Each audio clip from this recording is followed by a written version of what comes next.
JEE mains के paper में कितने मार्क्स पे कितनी परसेंटाइल आती है, मैथ्स में मैं कितने मार्क्स ले आऊं कि मेरी कितनी 99 परसेंटाइल बन जाए, फिजिक्स में मैं कितने मार्क्स लाऊं कि मेरी 99 परसेंटाइल आ जाए, और केमिस्ट्री में मेरे को कितने नंबर लाने चाहिए 99 परसेंटाइल के लिए। ये चीज सारे बच्चों को पता होनी चाहिए अगर आप जेई की तैयारी कर रहे हो कि भाई कितने मार्क्स पे ये 99 परसेंटाइल वाले कैटेगरी में मैं जा सकता हूँ। हम तैयारी करते हैं, हम मेहनत करते हैं, हम सब कुछ करते हैं, लेकिन कई बार क्या होता है हमें पता नहीं होता है कि कितने मार्क्स मुझे एक्चुअल में लाने हैं। क्योंकि क्या होता है हम क्लास 10 तक हम अपने स्कूल के टॉपर होते हैं, हम सब 90% 80% के ऊपर हमारे होते हैं, तो हमें लगता है कि हर एग्जाम में 90% 80% लाने में ही अच्छी रैंक आती है। तो इस चीज पे आज मैं बात करने वाला हूं कि अभी जो रीसेंट जो जेई मेंस के पेपर हो रहे हैं है ना, तो उनका क्या कट ऑफ जा रहा है, 99 परसेंटाइल 95 परसेंटाइल कितने मार्क्स पे आ रही है, इस पे अपन बात करने वाले हैं। तो वीडियो को एंड तक देखना, आपको बहुत ज्यादा क्लैरिटी मिलेगी। आप जो तैयारी कर रहे हो आपको पता चलेगा कि आपके जो भी पर्टिकुलर मार्क्स आ रहे हैं आप कहाँ पे स्टैंड करते हो, आपको और कितनी ज्यादा मेहनत करने की जरूरत है, और पेपर का डिफिकल्टी लेवल क्या रह रहा है पिछले 1-2 सालों में। ठीक है, तो यार अपन जो बात करेंगे अपन 2023 के पेपर की बात करेंगे। जैसे इस साल अपने को पता है जेईई मेंस के 2 अटेम्प्ट होते हैं, है ना, एक जनवरी अटेम्प्ट होता है, एक अप्रैल अटेम्प्ट होता है। ठीक है, तो 2023 में जो एग्जाम हुए हैं, मैं जो आपको डेटा बताऊंगा, मैं जो आपको डेटा बता रहा हूं ये जेईई मेन 2023 का, ठीक है, जेईई मेन 2023 के जनवरी अटेम्प्ट के बारे में मैं आपको बता रहा हूं।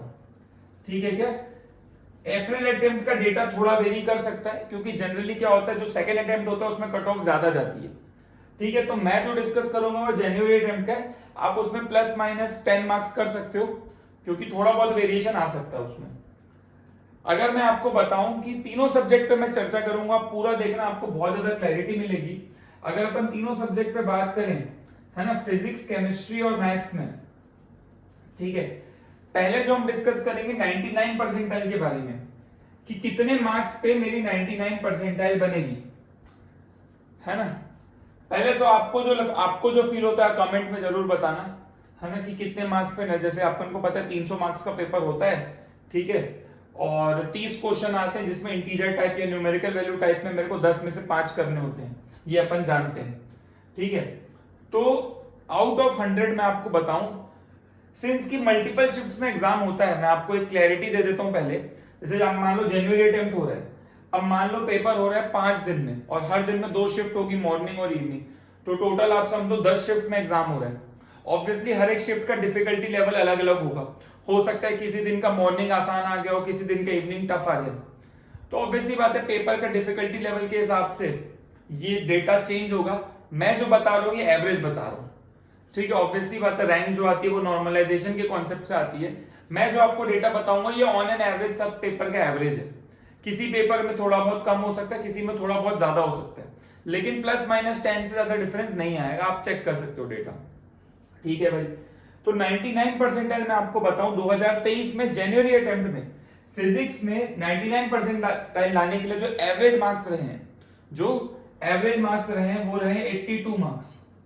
आप समझ रहे हो, मतलब आपके अगर 100 में से 82 मार्क्स आए हैं तो आपकी फिजिक्स में 99 परसेंटाइल बनेगी।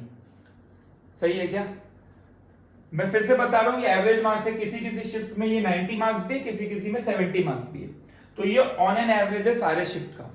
ठीक है सर, बहुत बढ़िया, और ये 82 मार्क्स बहुत ज्यादा होते हैं। इससे ये समझ में आता है कि फिजिक्स का पेपर बहुत आसान आया है इस साल जनवरी अटेम्प्ट में और अप्रैल में भी। इनफैक्ट केमिस्ट्री में जो 99 परसेंटाइल आ रही है वो आ रही है लगभग 65 मार्क्स पे, लगभग कितने मार्क्स पे, 65 मार्क्स पे आपको 99 परसेंटाइल मिल जाएगी ऑन एन एवरेज। फिर से बता रहा हूं जो पेपर ज्यादा डिफिकल्ट रहा होगा, जो शिफ्ट ज्यादा डिफिकल्ट रहा होगा उसमें ये थोड़ा कम हो गया होगा, 55 तक चला गया होगा, जो थोड़ा सा और इजी रहा होगा इसमें 70 क्रॉस कर गया होगा। मैथ्स की खास बात है, मैथ्स सबसे ज्यादा, आपको एक इंटरेस्टिंग चीज बता दो, मैथ्स में जो 99 परसेंटाइल के लिए जो मार्क्स चाहिए आपको, वो आपको चाहिए 50 मार्क्स। मतलब अगर आपके 50 मार्क्स आते हैं आउट ऑफ 100, अगर आप सोच के देखो, अगर आपके 100 में से 50 मार्क्स आ रहे हैं तो आपकी 99 परसेंटाइल आ रही है मैथमेटिक्स में, जो कि एक बहुत, आप सोचो कि ये तो मतलब सिर्फ आपको 50 मार्क्स लेके आने हैं। अगर मैं आपको बताऊं, आप अगर 25 में से आप 13 क्वेश्चन भी कर लो, है ना, तो 13 इंटू 4 आप देखो 52 मार्क्स आपके आ जाएंगे और 99 परसेंटाइल आ जाएगी। मैथ्स की बता रहा हूँ, ये सब्जेक्ट वाइज मार्क्स बता रहा हूँ 99 परसेंटाइल के लिए। ये डेटा समझना बहुत जरूरी है, इससे ये समझ में आता है कि मैथ्स कितना डिफिकल्ट सेट हो रहा है जेईई मेंस में। पिछले 2-3 साल में इन्होंने पेपर को जो लेंदी किया है, देखिए कुछ क्वेश्चन टफ हर पेपर में होते हैं, वो तो किया ही है उन्होंने। पिछले मतलब आप देखोगे अगर आप पीवाईक्यू सॉल्व कर रहे हो, अगर आप पिछले 2-3 साल के पीवाईक्यू सॉल्व करोगे, है ना, स्पेशली कोविड के बाद के, आप देखोगे कि फिजिक्स को रिलेटिवली बहुत इजी हो रहा है फिजिक्स। केमिस्ट्री में कई सारे ऐसे चैप्टर से क्वेश्चन आ रहे हैं जो पहले नहीं आते थे, है ना, तो याद करने वाली चीजों पे भी बहुत ज्यादा फोकस हो रहा है जेईई मेंस का स्पेशली। और मैथ्स में आप देखोगे तो पेपर का मतलब जबरदस्ती लेंदी क्वेश्चंस डाल रहे हैं जिनका कोई तुक नहीं है। तो जो भी है अपने को तो प्रैक्टिस करना है, प्रैक्टिस करके जितना ज्यादा अपन मार्क्स ला सकते हैं अपने को तो फिर उसी पे फोकस करना है ना। तो आप देखो कि मैथ्स में 50 मार्क्स पे आपको 99 परसेंटाइल मिल जाएगी, ठीक है। तो आप ये सोचो कि अगर कोई आप मतलब आप लॉजिकली सोचना, मैं आपको जो बोल रहा हूं, अगर आप पेपर दे के आए, अगर आप ये वाला पेपर दिए होते या आप जब भी दोगे, आप सोचो मान लो मैथ्स में आपके आ रहे हैं 50 नंबर, कितने आ रहे हैं 50 नंबर, फिजिक्स में आ रहे हैं आपके 80 नंबर। अब आप ऐसे बोलोगे कि यार मेरा फिजिक्स बहुत अच्छा हुआ, मैथ्स मेरा बिगड़ गया यार, मैथ्स तो मेरे से हिला ही नहीं। भाई मैथ्स अगर आपसे नहीं हिला तो वो तो किसी से नहीं हिला, क्योंकि 50 नंबर पे इतनी परसेंटाइल आ जा रही है। इसका मतलब मैथ्स के 50 और फिजिक्स के 82 तो सेम हो गए ना भैया। मैथ्स के 50 और फिजिक्स के 82 तो सेम है ना, तो क्योंकि रैंक तो दोनों में सेम बनेगी, सब्जेक्ट वाइज परसेंटाइल तो सेम है ना। तो ये तो बोलना बिल्कुल ही गलत है कि मेरा फिजिक्स तो सर मैं फोड़ के आया हूं, मैथ्स मेरा बिगड़ गया। मैथ्स तुम्हारा नहीं बिगड़ा भैया, मैथ्स भी अच्छा हुआ, 50 नंबर बहुत अच्छे हैं पेपर में। मैं आपको बता रहा हूं 35 मार्क्स पे आपको 97 परसेंटाइल मिल रही है कई सारे शिफ्ट में। 35 मार्क्स पे 97 परसेंटाइल आ रही है मैथमेटिक्स में। अगर आप पेपर देखोगे सारे क्वेश्चन तो 1 घंटे में हो ही नहीं सकते। पेपर ये लोग इतना लेंदी बना रहे हैं, 1 घंटे में सारे क्वेश्चन हो ही नहीं सकते। वो तो मतलब आप देख लो 100 परसेंटाइल सबसे कम मैथ्स में आती है। आप डेटा उठा के देखो सबसे ज्यादा 100 परसेंटाइल फिजिक्स में आती है। क्यों? क्योंकि पेपर ही इजी सेट हो रहा है।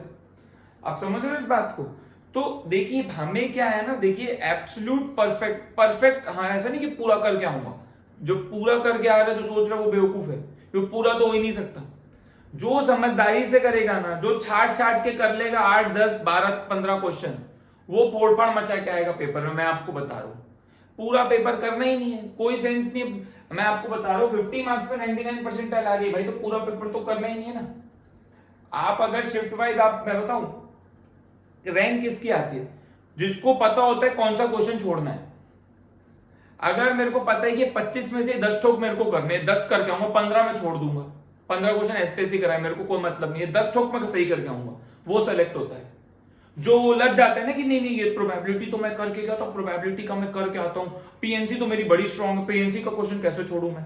तो ये जो क्वेश्चन की ईगो में रह जाता है ना कि भैया ये क्वेश्चन तो मेरे को करना है, वो तो निपट जाता है वहीं, तुरंत निपट जाता है वो। तो सिलेक्ट कौन होता है? जो समझदारी से काम लेता है कि भैया पहला क्वेश्चन देखा क्वाड्रेटिक का, हाँ लग रहा है रूट से रिलेटेड पूछा, ये कर लेता हूं मैं। भाई दूसरा क्वेश्चन देखा स्टैटिस्टिक्स का, उसको लग रहा है बहुत ज्यादा कैलकुलेशन, छोड़ दिया, आंख बंद करके छोड़ दिया, कोई दिक्कत नहीं, ठीक है भाई। वेक्टर का क्वेश्चन देखा, 3D का क्वेश्चन देखा, उससे बन गया, कर दिया। मान लो मैं आपको एग्जांपल दे रहा हूं, मान लो सीक्वेंस सीरीज का क्वेश्चन है, स्पेशल सीरीज का क्वेश्चन है, एकदम दिख गया जनरल टर्म, लेकिन लग रहा है यार ये कैलकुलेशन बहुत लेंदी जा रही है, छोड़ दिया, कोई दिक्कत नहीं है। एकदम से कोई दिख गया भाई एओडी का क्वेश्चन दिख गया रोल्स थ्योरम लग रही, खटाखट कर दिया। तो भैया क्वेश्चन देख के सेलेक्ट किया कि हाँ भाई ये वाला कर लूंगा मैं, ये वाला छोड़ दूंगा। तो ये जो जजमेंट होता है ना, क्वेश्चन देख के तुरंत सोच लेना, हाँ ये करना है, ये छोड़ना है। वो जो जजमेंट लेने जिसको आता है, वो जजमेंट जो ले सकता है वो सेलेक्ट होता है, उसकी रैंक आती है, वो अच्छे कॉलेज में जाता है। और बाकी लोग पता है क्या करते हैं, सोचते हैं कि ये वाला भी करूंगा, ये वाला भी करूंगा, ये वाला भी करूंगा। तो भाई वो करना ही नहीं है। तुम सोचो वो करना ही नहीं है, तुमको भाई क्या छोड़ना है क्या करना है वो पता होना चाहिए पहले। तो ऐसा नहीं सर मैं सर कॉम्प्लेक्स नंबर तो बहुत अच्छा, बहुत सारे क्वेश्चन करके गया तो कॉम्प्लेक्स का तो मैं करके आऊंगा, ऐसा कुछ नहीं है भाई। पेपर में जज करो भाई, कॉम्प्लेक्स का टफ क्वेश्चन आ गया तो हिल जाओगे तुम, कहां से करोगे क्वेश्चन, वो हिलेगा ही नहीं तुमसे। तो पेपर में क्या जज करने आना चाहिए कि भैया ये क्वेश्चन होगा कि ये क्वेश्चन नहीं होगा। वो उस मोमेंट पे वो 1 घंटे 1.5 घंटे में करना है वो क्वेश्चन। 3 घंटे का पेपर है, तुम टाइम बांटोगे 1-1 घंटा, मैथ्स को तो 1 घंटे से ज्यादा देना पड़ेगा, मैथ्स तो 1 घंटे में होगी नहीं, कम से कम 75 to 80 मिनट्स आपको मैथ्स में देने पड़ेंगे, सीधी सी बात है। अब वो 1-1.5 घंटे में आपके 25 क्वेश्चन नहीं होने, आप मान के चलो आपके 12-13 ही होने, लेकिन अगर 12-13 आप छाट के इज्जत से सही सही करके आओगे तो आप 99% फोड़फाड़ मचा दोगे, मैं बता रहा हूँ। तो ये चीज पता होनी चाहिए कि कौन सा क्वेश्चन करना है, कौन सा क्वेश्चन नहीं करना है। Date is very very very important, जो बच्चों को नहीं आते। बच्चे क्या सोचते हैं, ये भी कर लूंगा वो भी कर लूंगा, वो ऑर्डर में सॉल्व करते हैं। पहला क्वेश्चन कर रहे हैं, फिर दूसरा क्वेश्चन कर रहे हैं, फिर तीसरा क्वेश्चन कर रहे हैं। अरे भैया तुम स्कैन मारो पूरे पेपर को, पूरे पेपर को स्कैन मारो, देखो अगर 25वां क्वेश्चन इजी लग रहा है पहले उसको करो भैया, लग रहा है 12वां क्वेश्चन एकदम से दिख गया हो जाएगा, तुरंत से वो अटैक करो। तो पता होना चाहिए कौन सा क्वेश्चन करना है, कौन सा क्वेश्चन छोड़ना है, उसी से सिलेक्शन हो जाएगा। आधा काम तो वहीं खत्म हो गया आपका, अगर आप बात समझ पा रहे हो। तो ये समझना भैया कि 99 परसेंटाइल के लिए भैया फिजिक्स में बहुत नंबर चाहिए और मैथ्स में बहुत कम नंबर चाहिए। तो मैथ्स टफ आ रही है भी, आप ध्यान रखें, आप पीवाईक्यू सॉल्व करें। मैं आपको बताऊं प्रीवियस ईयर क्वेश्चंस तो बहुत ज्यादा सुपर डुपर इंपॉर्टेंट है जहां तक मैथमेटिक्स की बात है, क्योंकि मैथमेटिक्स में वैरायटी इतनी ज्यादा है। आप जेई के पुराने सब्जेक्टिव क्वेश्चंस कर रहे हो जिसका कोई तुक नहीं है, जेई मेंस वैसे पूछता ही नहीं है, जेई मेंस तो अलग ही चल रहा है। उसको जेई मेंस के आप जेई एडवांस करते हैं अपन 45 इयर्स वाली अपन बुक करते हैं, उसके सब्जेक्टिव क्वेश्चन मत करो भैया, कोई मतलब नहीं हो करने का। आप जेई मेंस की तैयारी कर रहे हो, जनवरी में आपका अटेम्प्ट है, अभी डेट्स आ गई है, 2024 की डेट आ गई ना भाई। आपको पता होगा 2024 में जो जेई मेंस हो रहा है उसका 24 जनवरी से एग्जाम हो रहा है ना, 24 जनवरी से क्या 1 फेब तक शायद, अभी डेट आई आप देख लेना भैया एनटीए की वेबसाइट में। तो ये आ गया 4th वीक ऑफ जनवरी में पेपर हो रहा है। तो भैया आपके पास 4 महीने बचे लगभग, आप पीवाईक्यूज पे अटैक करो सीधा सीधा, मैं आपको बता रहा हूँ। आप कोई मटेरियल कुछ काम नहीं है, आप पीवाईक्यू अटैक करो सीधा। अगर आप अभी पेपर दे रहे हो 4 महीने बाद आपका एग्जाम है, आप पीवाईक्यूज करो। आप देखो हर चैप्टर में इतने मस्त मस्त क्वेश्चन पूछे हुए हैं ना, आपको उसी में बहुत सारा प्रैक्टिस हो जाएगा। आप क्लास नोट्स रिवाइज करो, आप पीवाईक्यू करो, उससे ज्यादा तो आपको टाइम ही नहीं है करने का। आप चैप्टर का हिसाब लगा लो, अगर आप अपना जो भी आपका शेड्यूल है आप कैलकुलेट करो, मतलब 25-30 चैप्टर जितने भी चैप्टर हैं आपके, आप कैलकुलेट करो कि डेली मेरे को कितना करना है कि मेरा पूरा पीवाईक्यू 3 महीने में खत्म हो पाए। आप समझ रहे हो? तो ये चीज बहुत ज्यादा मैटर करती है यहाँ पे, है ना। तो अभी सबसे इंपॉर्टेंट रिसोर्स जो आपकी तैयारी का है वो है प्रीवियस ईयर क्वेश्चंस, है ना। वो बहुत ही मस्त है मैथ्स के लिए, तो मतलब उसको आप भगवान मान के चलो। मैथ्स में आप पीवाईक्यू को भगवान मान के चलो, आपको दिखेगा कौन सा क्वेश्चन कितना रिपीट मार रहा है और कौन से चैप्टर से ज्यादा क्वेश्चंस आ रहे हैं, आपको पूरा दिखेगा। आप उस हिसाब से अपनी तैयारी को अलाइन करो। भी आपको लग रहा है कि कोई चैप्टर से क्वेश्चन ही नहीं आ रहे हैं या बहुत कम क्वेश्चन आ रहे हैं, कॉम्प्लेक्स नंबर से मान लो एक ही क्वेश्चन आ रहा है, तो इतना बड़ा चैप्टर में माथा फोड़ने की कोई जरूरत नहीं, चैप्टर ही छोड़ दो। मैं तो बोल रहा हूँ आपको भाई, आपको पता है वेक्टर 3D से 5 क्वेश्चन आएंगे, स्टैटिस्टिक्स से एक क्वेश्चन आएगा, 2-4 फॉर्मूले मीन का वेरिएंस का, अब वो करके जाओ। फिर मैथमेटिकल रीजनिंग में आपको पता है ट्रुथ टेबल बनाऊंगा, खटाक से आंसर आएगा, तो अब वो करके जाओ ना। आप क्यों माथा फोड़ रहे हो इतना बाकी चैप्टर में? भी आपको पता है कि सर्कल में आपको मतलब जो चीजें आप समझो जो रिलेवेंट है, जो आपको लग सकता है अप्रोचेबल है, जो हो सकता है वो करके जाना है। ऐसा नहीं ये भी कर लूंगा वो भी कर लूंगा, पूरा फॉर्मूला शीट रिवाइज करके, ऐसे नहीं होता है।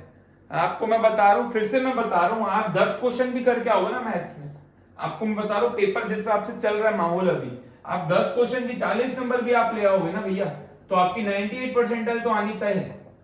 98 परसेंटाइल कम थोड़ी होती है भाई, 98 परसेंटाइल बहुत अच्छी परसेंटाइल है। आप एडवांस की तैयारी करो मजे से, 98 परसेंटाइल लगभग 20,000 के आसपास आपकी रैंक आ जाएगी। ठीक ठाक तो मैं NIT रायपुर तो मिल ही जाएगा भाई गिरी से गिरी हालत में। तो मैं वही बता रहा हूं आपको, आप तैयारी करो, प्रॉपर तैयारी करो, है ना। प्रॉपर मैं आपको बता दिया, डेटा बता दिया मैं तो आपको, है ना। आप डेटा को देखो, आप अपनी तैयारी को देखो, आप पीवाईक्यूज करो, आप देखो कहां पे स्टैंड करते हो, कितने नंबर आ रहे हैं टेस्ट में, उस हिसाब से तैयारी करो। और हवाबाजी में तैयारी मत करो, हवाबाजी में कुछ नहीं होता है। प्रैक्टिकली देखो आपसे कितने सवाल होते हैं 1 घंटे में, आपको मैथ्स कितनी आती है, आपको फिजिक्स में कौन सा चैप्टर आता है, कौन सा चैप्टर में कष्ट है। और क्लास 12th में आप हो तो मैं आपको बोलूंगा कि 12th के वो टॉपिक्स उठाओ जो जेईई मेंस में सबसे ज्यादा आते हैं, और आप 11th से ज्यादा 12th के टॉपिक्स पे फोकस करो। क्यों? क्योंकि उससे आपके बोर्ड एग्जाम की भी तैयारी होगी, और बोर्ड एग्जाम में भी 75% वाला, टॉप 20% वाला तो हिसाब है ही, है ना। तो आप गड़बड़ मत करो। आप 12th में जैसे वेक्टर 3D हो गया, या जो भी जैसे एप्लीकेशन ऑफ डेरिवेटिव हो गया, ठीक है, तो आप ऐसे टॉपिक्स उठाओ जो आपको 12th में भी काम आएंगे, जेईई मेन में भी काम आएंगे, ताकि आपको डबल फायदा हो, है ना। मिनिमम एफर्ट में ज्यादा फायदा हो, वो ऐसी तैयारी करो आप, ठीक है भाई। तो मेरे हिसाब से ये वीडियो आपको बहुत ज्यादा काम आएगा, है ना। अगर आप ढंग से फॉलो करोगे तो आपको बहुत ज्यादा बेनिफिट मिलने वाला है। ठीक है, ये चीज मैं इसलिए बोल सकता हूँ क्योंकि मैं खुद 5-6 साल से मैथ पढ़ा रहा हूँ IIT JEE के लिए। मैंने खुद बिट्स पे लानी से अपनी इंजीनियरिंग की है। बहुत सारे बच्चों को देखता हूँ तैयारी करते हैं, कष्ट में रहते हैं, जूझ रहे हैं, कर रहे हैं, मेहनत कर रहे हैं, तो ऐसा लगता है कि यार कई बार बताया जाए कि क्या करना चाहिए। अगर आप ढंग से फॉलो करोगे, आपको मैं बता रहा हूँ, आपको सुपर डुपर फायदा होगा, है ना। आप ढंग से करो चीजों को और मेहनत करो, सही डायरेक्शन में मेहनत करो, सही चीज पढ़ो। इंपॉर्टेंट ये है कि क्या पढ़ना है क्या नहीं पढ़ना है बहुत ज्यादा मैटर करता है, मैं आपको बता रहा हूँ। ऐसा नहीं कि बस जो कोई सर मेरा दोस्त ये कर रहा है तो मैं भी ये कर रहा हूँ, वो बुक कर लूंगा, वो किताब कर लूंगा, कोई मतलब नहीं, कोई सेंस नहीं। मैं आपको बताऊं, अभी आपके लिए सबसे इंपॉर्टेंट रिसोर्स है प्रीवियस ईयर क्वेश्चंस। अगर 4 महीने बचे, आप इसको भगवान मान के चार्ट लो। पिछले 2-3 साल के क्वेश्चन बहुत सारे शिफ्ट है, बहुत क्वेश्चन भरे पड़े, आप है ना, आप इसको भगवान मान के 2-3 बार घिस दो, आपका काम हो जाएगा। मैं आपको बता रहा हूँ, फॉर्मूले भी याद हो जाएंगे, क्वेश्चन भी प्रैक्टिस हो जाएगा, कॉन्फिडेंस भी बढ़ जाएगा क्योंकि आपने क्वेश्चंस कर रखे हैं।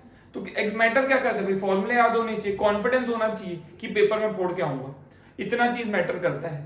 तो ये आप अच्छे से कर लोगे तो आपका काम हो जाएगा भैया, है ना। बाकी मैं आपको बता रहा हूँ, बहुत सारी मस्त मस्त चीज बताऊंगा। जैसे जैसे टाइम मिलेगा अपन चीजें शेयर करेंगे और आपकी जो भी हेल्प कर सकते हैं वो करेंगे। All the best.